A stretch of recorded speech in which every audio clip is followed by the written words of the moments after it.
Welcome back to the Dungeon Master's Block, the place where we come to talk about the Dungeon Master, the most important person in the game. With every conversation, we hope to inspire as many as possible to keep on dungeon mastering. I'm one of your hosts, DM Neal, aka Joke Maniac, and today we are going to be talking about weaving threads in and out of our stories and trying to have continued conversations about some of the best ways to do that. And today our guest is going to be none other than Dominic Tuttle, a longtime listener and someone who's doing some really interesting things, including being the voiceover director for a new app called Modern Sam. And you'll hear more about that soon enough. And it's been far too long since I've said this, but patrons, keep your eyes out for a new release. I've been behind the scenes trying to work on some things that I think you, our patrons, would enjoy. And this time around, I have made a custom monster entitled the Draco Troll. It's not a great name, I'm gonna be honest, but it is exactly what it says. It's the combination of a black dragon and a troll that you can use at your games. And like I said, keep an eye out for that and more monsters and other things on the way. But rather than keep going, let's head to the meat. I'm starving. We ain't had nothing but maggoty bread for 3 stinking days. Why can't we have some meat? The flat meat's back on the menu, boys! Today, for the meat, we have a special guest, because all of them are special. And today we have Dominic Tuttle, a full-time youth pastor, because we don't have enough on the pod as it is, a part-time trivia host, and writer and voice-over director for a new app called Modern Sam. And we'll probably find out more about that soon enough. But Dominic, thanks for coming on. Oh, it is a joy and a pleasure. I've been listening to the sultry sounds of your voices long enough. I figured I needed to throw mine in the mix any way I could. Love it. It just made me think of like how other people could do it. Just a chorus of different random things. But we won't do that. So then, as you well know, we have a little bit of an interview section. So is there something that you can tell us about yourself that you think our listeners would be interested in? Let's see. I once rode in a $1 million vehicle with Santa Claus while I was dressed as a giant blue dog. That is very odd.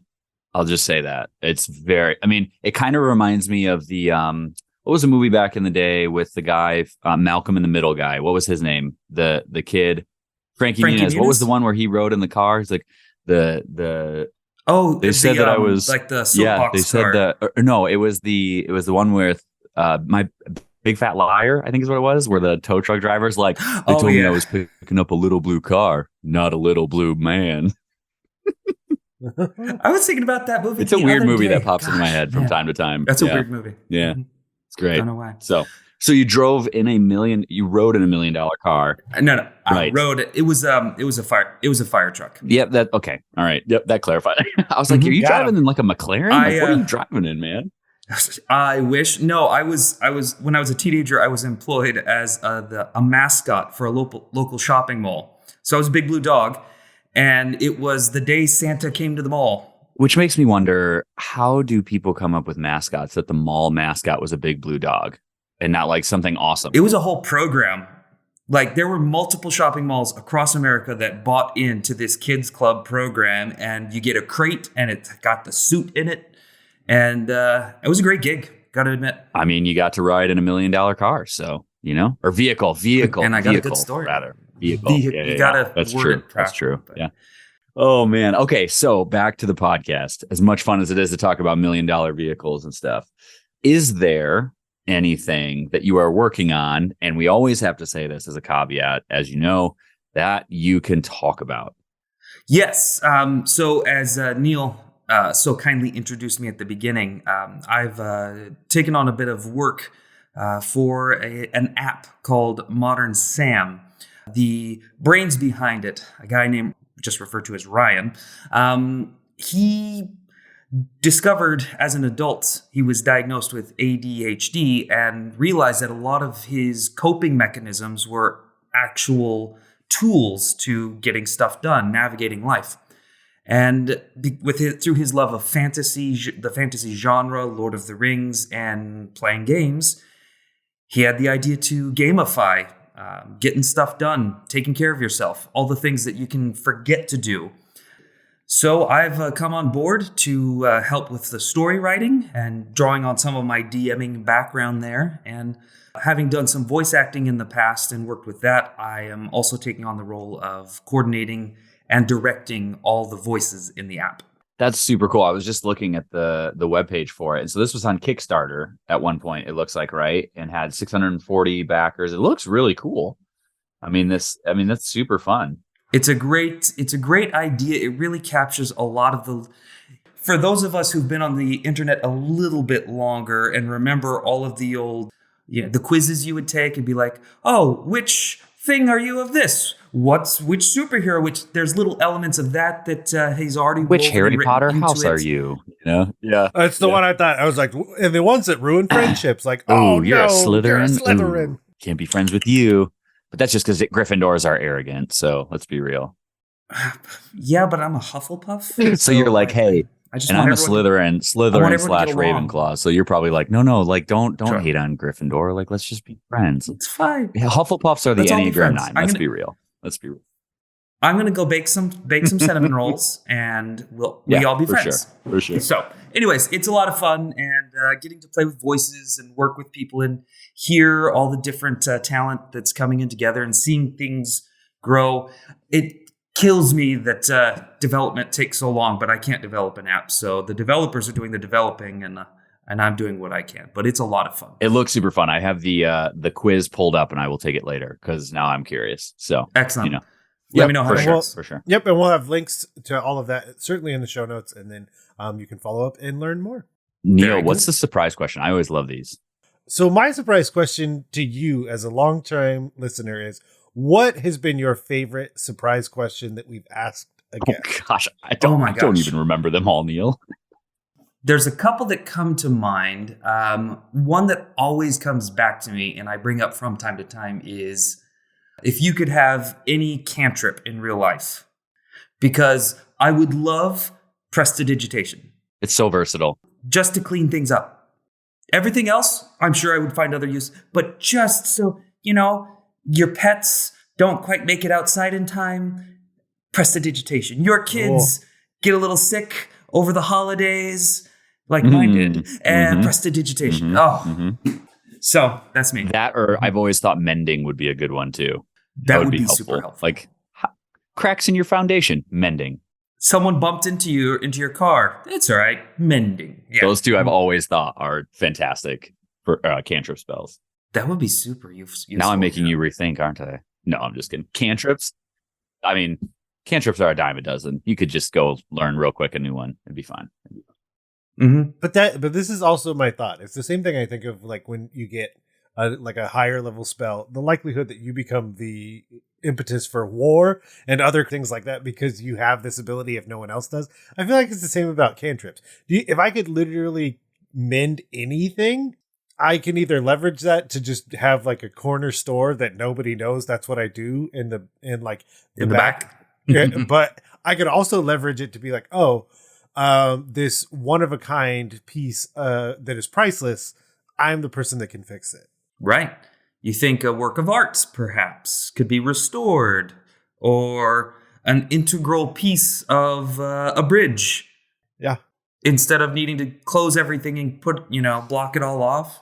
Oh, what if they put me in space? Because they're like, that satellite that we sent up 50 years ago is broken. No one even knows what to do. Now you don't have to create. Yeah, they don't. Like that's exactly what I was thinking. I was like, literally, it would be so like after a small investment into like 2 lodestones, which is like the material component. Like, I mean, you just start a business and you can repair just about anything super quick, and it doesn't require you to like get all cut up and all of that sort of stuff that comes with regular construction work. You just get to fix it. I also like that it's just like, what do you need? I got my 2 stones. Lodestones right here. Where's your tool belt? Okay, you're forgetting that this is the real world. Yeah, your tool belt is just like lodestone holsters. That's it. Holsters, little pouches. No. So now that we have that, and I feel like we've already started to delve a little bit into the topic by creating some absolutely wild story threads there. But my next character is going to be that he's going to want to open a construction store when he retires. The mender.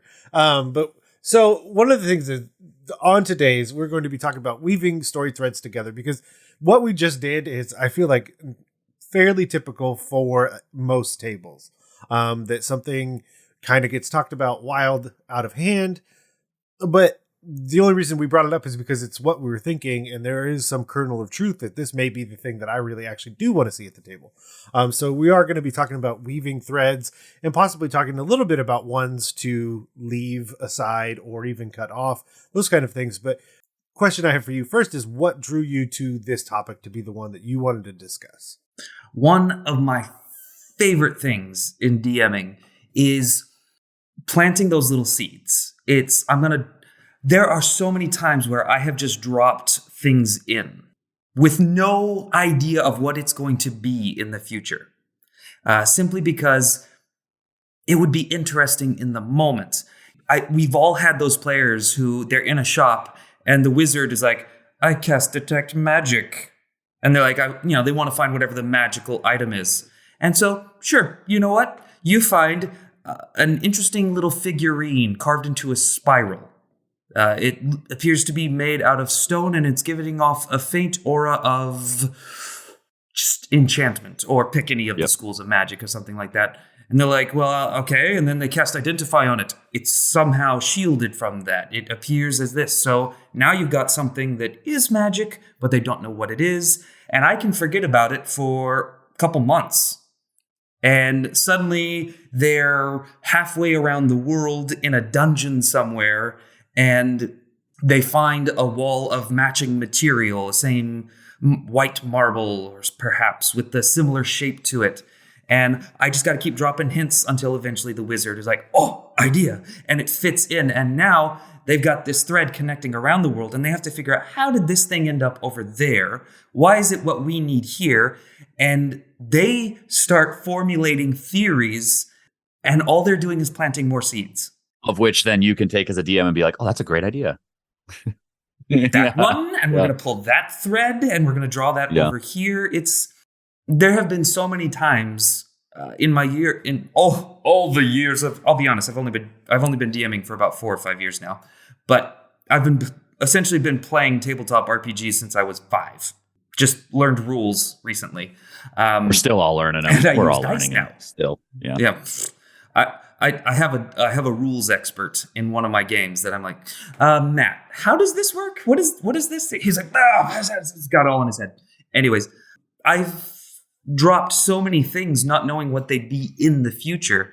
And it's something that I think is a really valuable tool for any storyteller, much less a DM, to not always assume that you have to have a full thought out plan for every single item of like, oh, this will be the MacGuffin here, and this will be maybe not. Maybe it's still just a thing. And then later on, that thing can take on more significance when you find something that fits. Yeah, I agree. Those moments when, like, what it really comes down to is just like, what I've found is like, it just takes a little bit of extra thought to do something like that. And half the time it comes up with improv anyways to begin with. But like, it's, like you said, it's that one little thing. Like, I'm in the store, I want to cast locate object or something like that, or detect magic, like super easy. Or like, you can do that with NPCs, like give the NPC one weird thing about them and let it run wild. Like, we had some players who, long story short, they went back in time. Now they're forward in time, and a lot has changed. And they met somebody in the shadow fell, and I created this thing like shadow sickness, like that somebody has, and it starts to like take over part of her body, and they like are freaking out. Like, is this going to cause her to be evil? Is it just something she's just going to have to deal with part of her skin becoming dark purple? And I haven't told them, they haven't figured it out yet. But it keeps growing on her for whatever reason, and like, they have no idea. Will she need some type of cure? Are they going to have to head off now to find the one person who knows how to fix this? Or, so many different ways you could take that. Yep. And it's like, and it's funny, just like watching players try and connect dots from things, I think is like the fun part of planting seeds. Like, when it's like, this thing over here, is this related to this? Like, we all get our conspiracy hats on when we play D&D a little bit, right? Like, trying to figure it all out. And it's so much fun. It's the best. And if you're doing purely homebrew and you build your own pantheon, now all of a sudden it's all right. Are we connected? Is this connected to this deity over here? Is this some type of celestial impact, or is it some type of infernal, or is it some type of fey, or is it some type of shadow? You get all the different. And I guarantee every DM has this weird little curly smile that comes on their face when everybody starts to pick up on or starts to formulate things or whatever. And it's so fun. It's the best. Well, I think it's like you both kind of mentioned now, like you've put that thread down because that's kind of the back and forth of it. Is it a thread that I've added? I mean, part of me wants to wonder how far I want to go with the analogy of thread while weaving this bold tapestry at the table of our lives. No, but the idea that like if it's something that I've added opposed to something that they've added, and figuring out how that back and forth goes, because it goes both ways in the sense that if they've laid a thread that I'm not that interested in, I have to weigh it back and forth to also decide is uninterested as I may be, how interested are they as the party or that individual player? Because then I need to still showcase that to some degree in the same light that I could do the shadow sickness as the example that we have to work with, and maybe only that player cares. So is it something that I do in between sessions because it's still an important thread, certainly, or I could just kill the player character and show it just how important it was. Yeah. No, but the idea that like, is it only for them? Is it for the whole table? But yeah, also figuring out where to weave that in back and forth, I think is also the hardest part, certainly, about the whole process is who does this thread matter to, and how can I focus on the people that it matters most to. Yeah. I think like some really simple ways to create threads for people is like if you have NPCs who players have gotten to know and know them one way or know them physically one way or something like that, just change something like next time they come up, like mention that the NPC is now walking with a limp. Like something small like that is now like, I wonder what happened there. And then they ask and it's like, oh, well, my shop was robbed, or like it could be something as mundane as like I tripped in a pothole, like just something weird that like is, and it's just like tweak something very little. Like the next time you're walking down the main street, like there was this pub that was called the Fat Wizard or something like that. And now it's the Snotty Lemon, like, I wonder what happened there. Like, that's interesting. Why did that change? Or you have a new person working behind the bar at your favorite pub. Like those sorts of things are just, they're super simple and just keeps it fresh. And the fact that the DM is mentioning it draws attention to it. And I love that you don't have to put in like, and you notice that where the usual person is standing in there. You don't really like, oh, and instead of that person, you just offhandedly drop that in. Yeah, you walk into the inn that you stay in, and now, hi, I'm Betty, your concierge host here, instead of Steve, who normally is there, right? Like, where's Steve?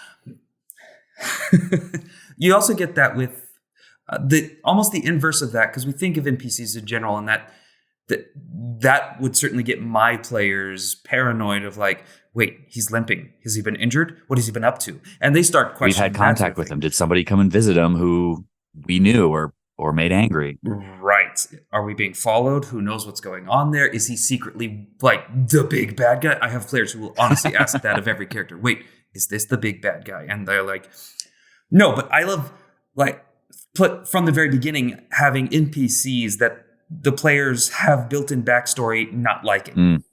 Like all of them didn't like them anyways. That is a thread that I have pulled on, and now they're fighting. Yeah. We've been running, one of my campaigns has been, this current one campaign has been running for almost 2.5 years. And just now the PCs are getting back to their starting town where the two NPCs they don't like or didn't like at the beginning have taken over. And now that has been the thread that has drawn them all the way back home and let me introduce all kinds of change into their hometown. Like, this has changed and this has changed. And they're like, what is going on? And they're like framing people and trying to plant stuff to discredit that. Like, they went all out, and then they ended up in a great big fight. And just pulling on those threads of the bad guys. And they weren't even bad guys. They were just slightly antagonistic NPCs who have become the bad guys because at the time it made sense. Yeah. Like I think of patrons too. If you have like warlocks, like many easy ways to drop in. Like patrons always want your players to do something, always. And so is it like asking your players to sneak off at night somewhere to go do something or plant something somewhere, you know? And then they come back. You have an aside with that player or whatever. You send all the other players into the other room and then they come back with a limp or something else. Like, that's interesting. Like, yeah, it does, I think, allow you, when you think about your players, when you listen to your players' interests, there are ways in which you can put little nuggets along the way. Like if you have a character who loves to cook and you say you walk past this bakery and you smell the most delicious cinnamon rolls that you've ever smelled, like that's a little bit of a thread that now you could enter into that store. Right. And who knows where that'll take you. You may find out that that baker is fantastic, but has a ton of debt and actually his family's been taken. Like whatever it might be. I mean, listening to your players, like your players will give you a lot. Yeah, for sure. And your players will give you a lot of those cues. Having them write a backstory is huge for things like that. Like asking questions of like, what's your player interested or what's your character interested in? What's their likes? What's their dislikes? Like trying to weave those sorts of things in even from the beginning can help you like 6 months down the road where it's like, oh yeah, I can go back and look at my player story and I want to intentionally put some of those things in next time we play and it'll re-engage your players over and over again. I think that's the beauty of like threads like that. Yeah, you plant the seeds, you start pulling out those threads to see where they'll go. And then the joy of being the DM is getting to look back over your notes and say like, oh yeah, there's this thing. Now would be a perfect time to reference that or have a couple of guards walk past talking about how the local mayor is desperately searching for this thing. And then the players realize, oh, we picked that up in the woods a week or two ago. You know, it's the different things because now they're interested in the town. While they couldn't have cared about the mayor, that's just people refer to the mayor. Now the mayor wants something that they have. They've got a connection and the thread is drawn on. And one of the things that I've done in the past too is like there are a lot of things that I come up with on the fly. I think as most DMs do. And I am not the greatest note taker in the world when I'm writing because I just want to be like in the moment. But like I have players that take notes about everything. And so like I just have access to two of the players like running Google Doc stuff that they have. And I just go back and they like organize it and like, we should follow up on this and like so on and so forth. I'm like, sweet, this is super helpful because it shows me too. Yeah. It shows me too what they're interested in and what things like without actually pausing in the game to say, okay, what is it that you guys want to do next? And having that kind of like awkward moment, like I can just look and help direct the story narratively, even from the get-go, just by saying they're interested in this thing. They're interested in this thing. There's a reason it's on their list. It's a reason that it's at the top of things that they want to go after and explore. And that's been gold. I mean, just asking to see my players' notes, because a lot of players do take notes, but even just to like see their notes or ask them to like go back through their notes and say like, hey, what are the things that like your character is mulling over? Like even trying to get them back into character out of game to say, hey, look back over your notes. What are the things that are still standing out to you? What loose ends? Because we all forget things too, even though they're in our notes. But like that could be really helpful for a DM too, to just like ask your players for their notes or to summarize their notes or what loose threads are they interested in pursuing? And those things could be they've been really helpful for me. I know you weren't going to say it, but I wanted you to say that you go into the Google Doc and adjust things and change and add. I know that's not what you were going to say. I mean, you certainly could. Now Alan and Brian are going to change it from editor to viewer only. Well, I mean, if you could do a comment thing, honestly, it could be an interesting way to give information to an individual player. Sure. If they are invested, to comment on things and, let them know that it was you that adjusted it. Or to update things based on like, maybe they wrote something down wrong or, Yeah, the other thing that we had talked about a little bit is, of course, kind of getting rid of threads potentially. I can think of a few times where something happened to a player's character and they weren't a huge fan of it. So it's really figuring out how to either tie that up completely, or it's rare that I'll retcon something unless someone has like a really big issue with something that happened in a story. But that's potential retconning. But yeah, figuring out how to just leave that where it is and not have it come back up depending on how a actual player feels about what happened. And that can be tricky too, because you don't want to just, aside from retconning, which there are times where I would say a good DM, I'm not going to claim I'm the best, but I would say a good DM it will have that flexibility to say, okay, yeah, I can see how this doesn't make sense or this isn't working. So guys, we're just going to retcon that. This is what happened and we'll move on. And thankfully my players are all like, yeah, okay, that makes sense. We're fine with that. Whatever. No one's like, no, this is what happened and it is law. But, if you have a moment where like, okay, this isn't really connecting, no one is interested in this particular thing. Say there's an NPC interacting who I thought was going to be the one who's going to lead them to the secret hideout. I'm throwing out stuff. The secret entrance to the bad guy's hideout. And they're just not picking that up and connecting it. And I don't want to hit them over the head with it. You don't want to be like, okay, and that's the way it is. Or this has happened to your player and they are really traumatized by it, I guess. You don't just want to just drop it. You have to find that way of wrapping it up, finishing it in I would say a satisfying manner, not like end of the story satisfying, but something that's going to feel like you didn't panic and dropped it because it was hot. Mm-hmm.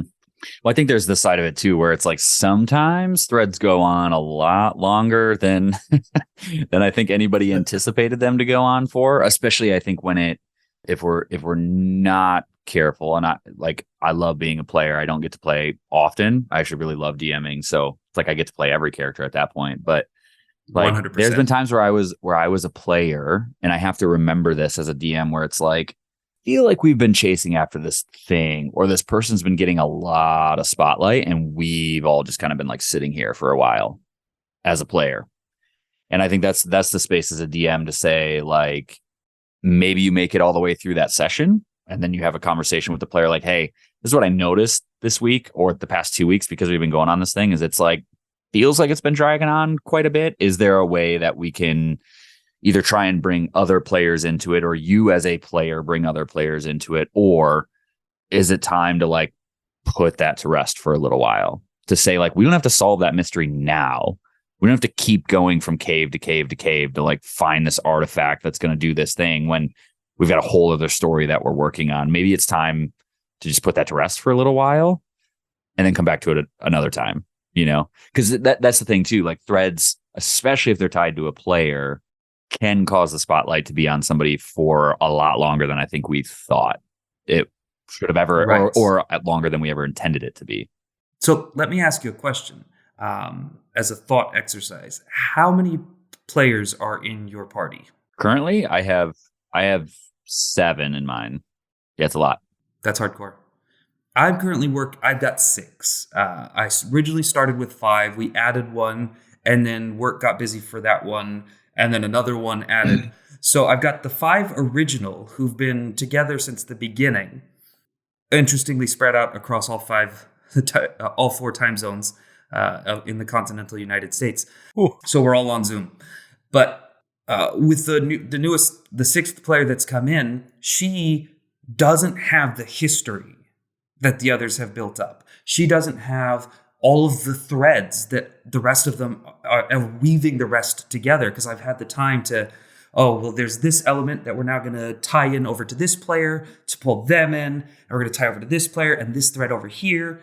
And so trying to find a way, now that all the players are back home in their hometown fighting these guys who've become the bad guys, why should she care? Why should her character be why would it matter to her? And that's obviously we don't want to have that situation as the DM where our players are like, well, why should I care about this thing that you're working on, the story that you're telling? All right, I'm going to put some of the work on them to care, because you can find a way as your player to care, but yeah. And absolutely. But I also want to build into the story reasons for this new character that's joined the party recently who's now suddenly being drawn into this conflict that she has zero history and knowledge of. Why should she care? There are things that I can do as the DM, knowing her backstory that we've discussed, are going to be things that capture her attention and pull her in. Specifically, part of her character's backstory was she was a school teacher. She taught children. And when they get to the town, there's no children around. All the children are missing. They can't find any of them. And she's really concerned and freaked out about this as a teacher. And so instantly that was a thread that pulled her character right in. And she doesn't know who these people are. She doesn't know who those people are. She knows that things are a little tense, but she's really worried about all the kids in the town because the other players told them there were children here. They wanted to check in on one kid they had an interaction with before they left, way back at the beginning of the campaign. And so she's expecting to see children and she sees none. That thread pulled that character in, even though she didn't have the same history. Yeah, it's the opposite of the Jimmy Neutron movie. It's great. Where all the adults get kidnapped. Right, thank you. I was like, what about the Jimmy Neutron? I'm working through the scenes. It's an old movie. That was a deep cut right there. That was a deep cut. Yeah.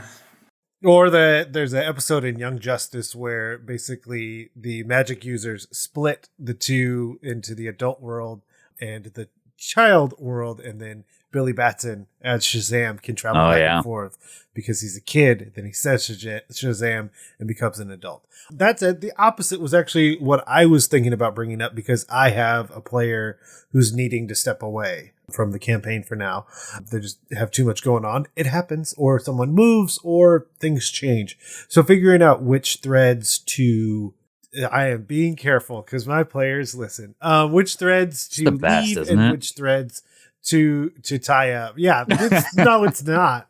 It's really not to censor yourself on the podcast because you know your players are listening. And yet to still make it interesting for the listeners. Yeah, so what... Because what do? Do you have them be an NPC later? Is that a positive interaction? Is that a negative interaction? Because depending on the character that you have, you can be afforded to turn them multiple different directions. Do they become a leader of a faction that becomes super important for the players later? Do they become a leader of a faction that is opposed to the players later? So those are the things that I'm currently processing through, what to leave and what to pick back up. In the same way that a few of my players will also change characters because it's at like a good point in the campaign. And I always like offering that up that kind of, do we want to keep with these players at this level? Do we want to keep doing this campaign?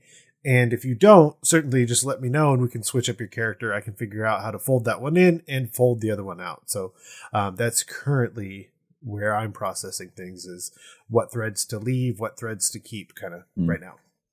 And I'm not telling you which ones I'm thinking about. Oh, thank goodness. I was really worried there. You can tell us off air. I can. That'll be, no. Yeah. Pay $12 for a special podcast and you'll get to hear it. No, just there you go. Spoilers. Spoiler zone. No, that could work. Yeah, I think threads too, even for parties, like you can. So I have a friend of mine who's a pastor, and he will joke, like he will say from time to time when he's teaching, he'll just like pause and he's like, "Am I boring you?" Like, and it's a way to like re-engage the congregation, but like in some ways you could like stop and like awkwardly ask your players, like, are you invested in this thread? Like, just be real awkward about it, and like they'll be like, "Oh yeah, no, totally we are," or not. I don't really know what's happening right now. Like, can you clarify some things? Like, even just having that sort of like meta conversation can like help get people back on track, and it'll be able to tell you like, yeah, okay, they're invested in this and we can keep moving this way, or they're not real interested in this anymore. So let's either finish it or just say like, yeah, we're not interested in this. Let's just walk away from it. Can be super awkward, but like at least you're back into something that's like interesting for your players again. The whole dungeon. Yeah. We were 99 rooms into a 120 room dungeon and done. Just we're not interested. We've been at this for 3 years, but we're not interested anymore. Putting the done in dungeon. We're leaving. No, see, similarly, I work with a lot of teenagers, and I can if you've ever taught, if you've ever been a teacher in that kind of setting, you pick up real fast when you're losing people. The great thing with young people, you just do some funny sound effects, like your Skeeter from Doug, and you pull them right back in. It's amazing. You just got to be like, all right, I can tell you, all right, I'm going to step away from the microphone and I am going to say, it's kind of like, and then they said, see, that grabbed you. And you kind of pull them back in. But how then do you make that something, a thread that pulls their attention? For a DM, at least me, it's mostly combat. Yeah. And the reason it's mostly combat is because the game has become a very role-play heavy game, which all my players love, and they're heavily invested in it, and they're awesome. And there are times where I will sit back for 5 to 10 minutes as the party has a conversation fully in character, and it's awesome, and I love it. And I don't even get to have NPCs interacting with it. They're too busy working this out, and I'm just back away. But when they're losing, they're starting to drift, and the threads are kind of splaying out, if you will. For my group, combat pulls them all back in together because everyone's like, oh no, we have to do something now. We have to focus. And that's kind of like taking up some of the slack, if you will, trying to keep on that thread metaphor. Well, yeah, especially if not everyone is involved in that 5 to 10 minute conversation. Because I mean, I've been on the flip side of those. Sometimes they're super interesting, and sometimes it's like, guys, you've been talking about what you want to stink and buy at a shop for the past 10 minutes. Just like, let's go. Come on, And then a meteor hits the store. All right, now I'm back. Then the shopkeeper says, all right, I'm closing in 2 minutes. Right, exactly. Yeah, that's probably a little bit better of an instance than a meteor hitting the store for sure. But, if you're trying to figure out how to destroy the town anyways, then there you go. Why not now? So we're getting a little closer on time, and I was wondering if there is anything that we could suggest for homework in terms of threads and how to weave them, other than actual instructional videos on weaving things. Because I often think sometimes this comes up, and I think the answer, it almost feels like the same umbrella of like, know your players. What do you like when you watch media and read books? I'm sure there are threads in there that they're weaving together in a way that you enjoy. So, yeah, I don't have anything right off the top of my head. So if either of you have anything to suggest outside of that. The first one that came to mind, and I feel like everyone, a lot of listeners would probably be just yelling at whatever their device they're listening on right now, is Tolkien. Because you take The Hobbit, where Bilbo obtains that ring, and if you go back to the original publication, where it was quite an amicable, he wins the ring from Gollum in the cave and then goes away. Tolkien, when he wrote The Lord of the Rings, he drew on that thread. The ring, he reimagined what it could be, and he rewrote The Hobbit. You can find later, early editions, there's zero confrontation with Gollum after that. Gollum is a little bit like, oh darn, I lost my invisibility ring. And that's it. But for the rewrite of it, to then dare we say it, that Tolkien himself instituted a little bit of retcon? It would seem so. Whoa. I know, near blasphemy, but literary history, it's true. But that was a thread that he capitalized on, and then that became integral to the later story of The Lord of the Rings for Frodo and Sam and the rest of the Fellowship. Yeah, it's an interesting one. I mean, certainly it has all of its pitfalls, and those are well known. And if you don't know, please go do some research and find those on your own. But one of the other things to think about is like looking at the appendices more specifically in those, because that is kind of just like a threads section, notes section. If we're being honest, like the entirety of the Silmarillion is kind of all just threads. as notes that someone put together later. So they're all threads, and that's why it is also sometimes difficult to read. Just as my notes for anyone, my DM notes, if someone were to stumble on those, first off, I am terrible. I just have graph paper, and I'm also doing like all of the other stuff on there. And so sometimes I forget that that's where I wrote notes. So I lose them. Where it's just like, I'm tracking HP on the back of this thing. I'm writing other stuff. But yeah, someone trying to decipher what my notes are. So like, yeah, looking at spaces and places. I'm trying to think of another author that's as open as that. I mean, if you're really into something, and like, well, my next suggestion is it's paramount that this be true, that you are really into it. Because I'm into certain things and I won't do this, but if you listen to the audio commentary or look at the behind the scenes for like a show, some of those things that happen are just, it's wild how something that's ad lib or it's a thread that someone else decided to pull on. I think of like the behind the scenes, the scene where Hulk comes out and he's like, "It's a friend from work," or like, "I know him from work." That was a suggestion from a kid who was there on a Make-A-Wish day. Oh, that's cool. And the kid was just just say he's a friend from work. And that was in Ragnarok, right? That was that one? Yeah. Yeah. Yeah. When he shows up. Or that's awesome. The like warriors come out and play where the bottles are clinking together. 100% ad lib. When De Niro almost gets ran over by the taxi, "I'm walking here." Ad lib. Like, and so looking at like some of the behind the scenes stuff for some of your favorite media properties can make you realize that, oh, wow, these things are just, it's kind of that same iterative process of we don't know where we're going, especially shows that get seasons that didn't know they were going to get seasons. Yeah. So like the podcast that I guest on pretty much once a season is called Farm to Fable, where it's a Smallville rewatch podcast. And it's very clear that the writers and directors were not aware that they would have a 10-season show. You mean Teenage Superman was not supposed to go that long? Come on.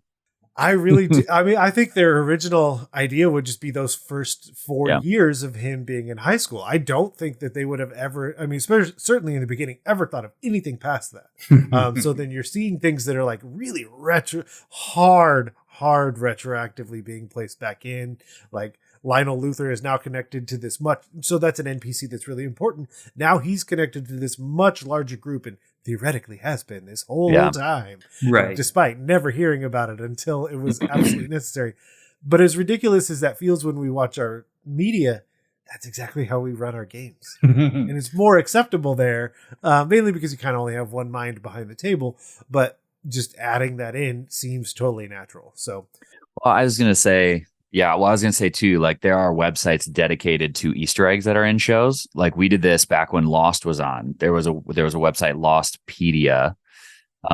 We would go on there like shortly after, like within the next couple of days, and see like what Easter eggs did they pick out? What things should we have noticed in earlier episodes that now are coming back? And we started watching episodes that way, where we were like looking in the background, like trying to see everything that was there and being like, maybe that's going to come back later, or maybe it's something we've already seen before, and like every show has those things.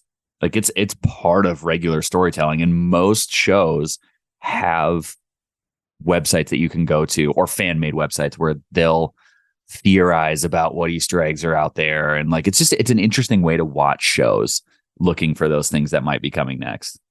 And the Avengers movies, they're all throughout them, whether it be like, Captain America's shield is in Tony Stark's workshop. There's some screen on the TV in the background. There's something about the Hulk going on. Like just the little hints and tidbits which aren't focused on, but are tying it all together. Another great one that I really enjoyed and actually came to mind as I was thinking about this was Star Wars episode, 5, 6, 7, 8. That's the one. Episode 8. There's that part where Finn and Rose are trying to, they have to go to the gambling planet, the place with the gambler, to try and find the lockpick person, and they end up picking up someone else. Swindler. Benicio del Toro. I picked him up. I actually had to look, and I'm like, wait, who? And he only agrees to go with them if Rose gives him the bloom, the pendant that she has. That is, super meaningful to her because it's the other half of her sisters that she lost. Her spoiler, but that's okay. It's been long enough. I would assume so. But for her, it's this moment of saying that, like, our cause is more important than this token that means something to me, and that actually impacts Finn quite a lot. Of like, no, this is important because he's never had family. So to see this girl give up something that's that connection point, And you just think, oh gosh, this swindler guy is a real kind of he's a scummy guy. Life, just money. Spoilers, he is. But then how he needed that specifically to get them where they needed to go, and then just gives it back. Mm-hmm. Like, this thing is it's exactly the right kind of alloy to short circuit this thing, and then just toss. That was a great it was a short thread, but it tied together and momentarily redeemed him. So you trusted him, which then made the subsequent betrayal even. Yeah. I thought he was good. Then I thought he was bad. Then I thought he was good again. Then I thought he was bad. Then we knew he was bad. Exactly. Once he took the money and ran, you knew he was bad. But regardless of what your opinions are of the movies, that was, I thought, an excellent use of pulling those threads together to direct the audience in how to think and how to feel and experience what's going on in the story. Well, there you go. Go watch your favorite show. Go watch Star Wars. Go watch everything you own. It'll work out. All of it. Just watch everything. Watch everything. Well, seriously, I mean, in some ways, watch everything with that sort of eye. Like, whether you're watching medical dramas or whether you're watching fantasy thrillers, like, I mean, it's all in there. Every episode. No more medical dramas. What was the time travel movie set in a storage shed? It was in a storage shed. I mean, Hot Tub Time Machine. No. Shoot, it's gonna kill me. Is it a lower budget one? I don't think so. It was all about like timelines and Back to the Future. Definitely not. Though that's an interesting one for story. For sure, because they go through movies. Yep. So there's one called Primer, and Primer. My brain. So it's a lower budget time traveling film, and it is possibly one of the greatest time traveling films that's out there because it has such a low budget. So it has to rely completely on the story to get the points across. The ideas and threads behind that. I really don't want to say anything else. We don't want to. Yeah, but go watch Primer. Once you watch it once, then look up a spreadsheet, because people have made thread spreadsheets of where things are and the time. Well, it's like people still do that with Inception, like trying to put it all together. Like, right. I mean, yeah. The little things, but yeah, Primer. Thank you. My brain just dropped I have not that seen it, so it's on my to-do list to watch that. Oh, absolute must watch. Yeah. Oh, yeah. Okay, well, there we go. So the final question we have is, where can people go to find all the things you're doing? Where are they going on this wide interwebs? Well, for the time being, I can be found on Twitters. I am at Dominic Tuttle. DOMINICTUTTLE. Done. Well, there we go. We'll have a link to that in the show notes as well. But Dominic, thanks for coming on and talking to us about story threads. Happy to. Trust me, it's one of my favorite things to do. We just want to thank Dominic again for coming on, spending some time with us, and sharing their thoughts on how to help weave threads throughout our games. And of course, if you enjoyed this episode or any of the others and see fit, head to your podcatcher of choice and find out a way to leave us a rating or review. That always helps us battle the evil algorithm, no matter where we may find it. And of course, if you want to follow us, you can always head over to, I say always, but for now you can head over to Twitter and find us at DMS_block. That's at DMsBlock. Like us on Facebook and Instagram as well, and hopefully you can keep track of what we're doing. And of course, Dungeon Masters Block is a proud member of the Block Party Podcast Network, where you can check out other amazing shows like Detentions and Dragons, Dungeons and Dragons and Daughters, and more. And as always, thank you for listening to the Dungeon Masters Block, the place where we come to talk about the Dungeon Master, the most important person in the game, the only person capable of playing God, killing characters, and lowering the ego of everyone else at the table. I'm DM Neal. Good night, good luck, and keep on dungeon mastering.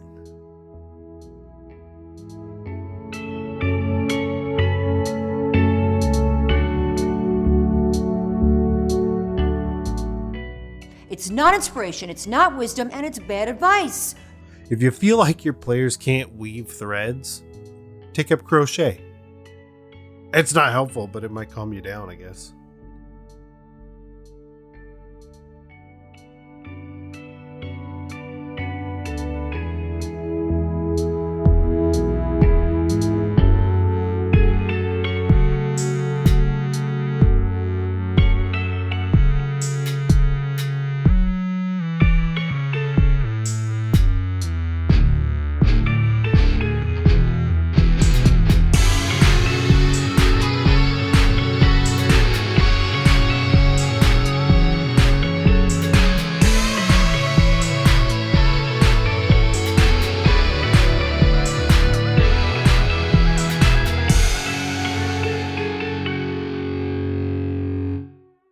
Goodbye.